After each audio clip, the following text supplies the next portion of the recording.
Shalom Bapak Ibu Saudara, dikasihi dan diberkati oleh Tuhan. Jumpa kembali dengan saya Pendeta Yusuf Panggo. Firman Tuhan terdapat di dalam Kejadian pasal 1 ayat 1. Pada mulanya Allah menciptakan langit dan bumi. Pada mulanya Allah menciptakan langit dan bumi. Tema renungan kita adalah Tuhan pencipta kita. Tuhan pencipta kita. Bapak Ibu Saudara dikasihi dan diberkati oleh Tuhan.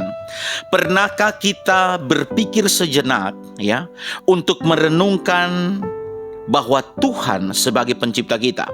Pernahkah kita mengarahkan pikiran kita hanya terfokus kepada suatu pemikiran bahwa Tuhanlah yang menciptakan kita, Tuhan yang menjadikan kita? Ingat bahwa tidak ada yang seperti Tuhan, baik dahulu, sekarang maupun nanti.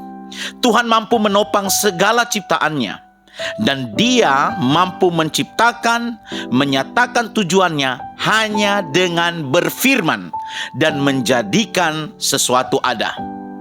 Apakah sampai di situ saja Bapak Ibu Saudara? Tidak. Hari ini kalau kita mau menggali firman Tuhan, kita mau membaca kitab suci, kita mau merenungkan firman Tuhan lebih dalam, maka kita akan belajar tentang kuasa penciptaannya. Di dalam Injil Yohanes pasal 1 ayat 1 sampai ayat yang ketiga jelas berbicara kepada kita.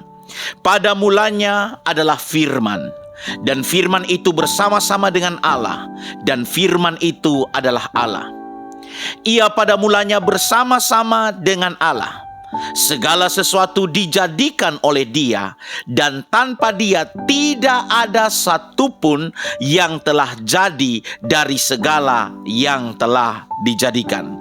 Bapak Ibu Saudara dikasihi dan diberkati oleh Tuhan. Kalau kita perhatikan lebih dalam lagi di bagian lain ayat firman Tuhan dalam Kolose pasal 1 ayat yang ke-16, jelas di situ berkata bahwa karena di dalam Dialah telah diciptakan segala sesuatu yang ada di surga dan yang ada di bumi, yang kelihatan dan yang tidak kelihatan, baik singgasana maupun kerajaan, baik pemerintah maupun penguasa.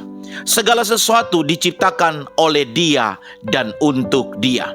Bahkan penulis Ibrani sendiri, Bapak Ibu Saudara, kalau kita membaca dalam kitab Ibrani, penulis kitab Ibrani meyakinkan kita bahwa karena iman kita mengerti bahwa alam semesta telah dijadikan oleh firman Allah, sehingga apa yang kelihatan telah jadi dari apa yang tidak kelihatan. Di dalam Ibrani pasal 11 ayat yang ketiga, kita bisa temukan itu. Nah, Bapak Ibu Saudara dikasihi dan diberkati oleh Tuhan. Maka yang dimaksudkan firman yang dijelaskan tadi dalam bacaan kita berbicara tentang segala sesuatu dijadikan di dalam Dia. Firman yang dimaksudkan, Dia yang dimaksudkan di sini adalah Yesus Kristus Tuhan. Dan melalui Dialah segala sesuatu itu ada. Bahkan penebusan tertinggi atas semua janji Tuhan, penggenapan janji Tuhan, karya penebusan itu terjadi melalui pengorbanan Kristus di atas kayu salib secara sempurna. Karena itu coba kita renungkan kebenaran ini sejenak Bapak Ibu Saudara.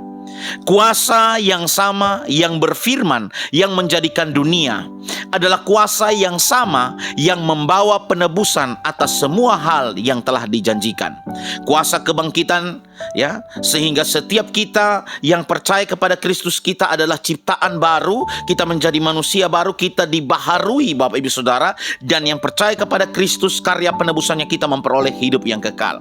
Hari ini Bapak Ibu Saudara, marilah di awal tahun kita ambil beberapa waktu untuk merenungkan peran Tuhan sebagai pencipta dalam hidup kita. Dan biarlah kebenaran ini memenuhi kita dengan harapan besar bahwa kita tidak akan melangkah sendiri, kita tidak pernah berjalan sendiri. Ada Dia Immanuel, Allah yang selalu beserta dengan kita. Karena Dia bukan hanya sekedar pencipta biasa, Dia adalah sang pencipta kita, dan Dia menggenggam seluruh dunia, bahkan seluruh tata surya alam semesta ini, termasuk hidup kita, ada di dalam tangannya. Karena itu, mari Bapak Ibu Saudara, ketika kita memulai hari yang baru, bulan yang baru, minggu yang baru, tahun yang baru, marilah kita memulai dengan mengingat kembali karya Tuhan dalam hidup kita. Bahwa saya dan Bapak Ibu Saudara adalah ciptaan Tuhan.